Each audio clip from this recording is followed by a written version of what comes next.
It was the most tragic rail accident that happened in last decade. It claimed more than 280 lives and more than 900 people are injured. But as of now, while we talk about Balasore train accident, the whole focus is as to what actually happened, what led to this particular accident. This is the pictorial representation, in fact, of the particular area where this derailment actually happened, where this train accident actually happened. And these are the two lines. These two are the up, this is up line and this is down line. And these are the two loop lines where two goods train were standing. Now, the Coromandel Express was coming from this direction, and this point 17A is the actual point from where we are saying that something happened in the signaling and train, the initial theory is that train went on to loop line. However, railway has not confirmed the particular theory because railway is saying that train got derailed and dashed with the goods train. In fact, rail officers are saying that they have no clarity as to what actually happened and they are waiting for the inquiry. But there are three possible theories as to what can happen in this particular case. What led to this particular accident? So we have three possible theories. The first one is the shortcut.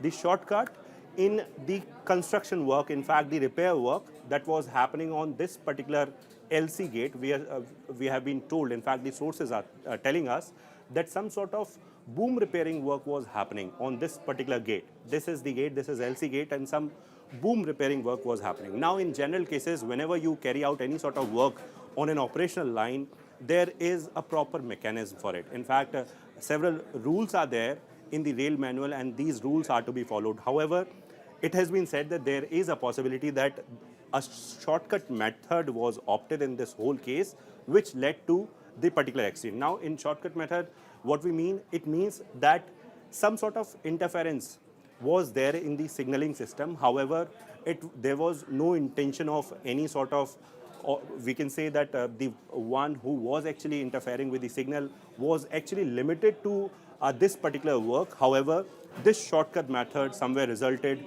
in the particular accident because they say that signal was given for this up line. However, train went onto this loop line, dashed with this particular goods train and got derailed. And at the same time, another train that was Yeshwantpur Express was coming from the another direction and got derailed because of the coaches that were already there on the second track.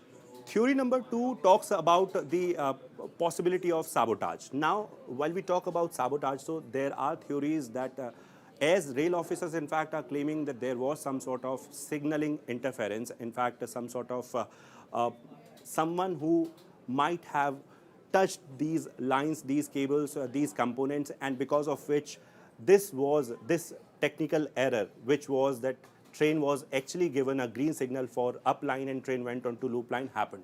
However, when we talk about sabotage, so there are several other questions as well because S&T is the department that deals with the signaling part in railways, and whenever we talk about S&T department, so it has a number of protocols that need to be followed. Whenever someone is actually going into the relay room or if someone is doing any sort of activity with the controller box, then there are several sort of codes and keys that are generally exchanged between the officer.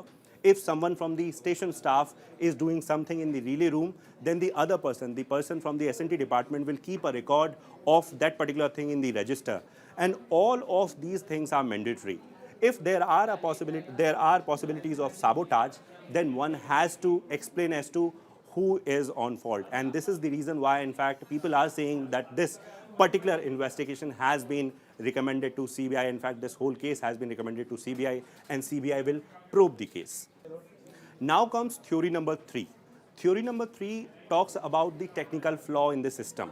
The same flaw that was in fact highlighted in the letter that was written in the February month by the operation manager of Southwestern Railways. In this letter, it was mentioned that a similar sort of incident where a train was given signal for another line and train went on to a loop line was a major accident was averted after that because of the alertness of loco pilot. However, in that case, in fact, a human was on fault, and we have learned from our sources that this human was punished as well.